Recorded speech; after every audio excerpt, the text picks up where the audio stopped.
ก็มาถึงแล้วนะครับเนาะมาถึงละก็อันนี้ก็เจ้า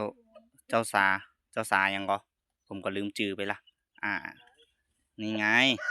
นี่เลยสาใจร้ายครับสุดลัก0157อันนี้ใบเซอร์เลยนะฮะหรือห้อว่าใบประวัติบ่ฮู้ว่าตั้งในจะมีอย่างพองมาพอกันหน่อยอ๋อ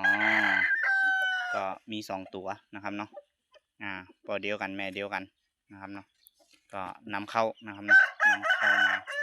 ก็ประเดี๋ยวก็ไก่ก็มาถึงเป็นตีเรียบร้อยแล้วนะครับเนาะอันนี้ก็เป็นใบเซอร์ใบคู่มือใบประวัตินะครับเนาะก็แกะพอไก่ให้หน่อย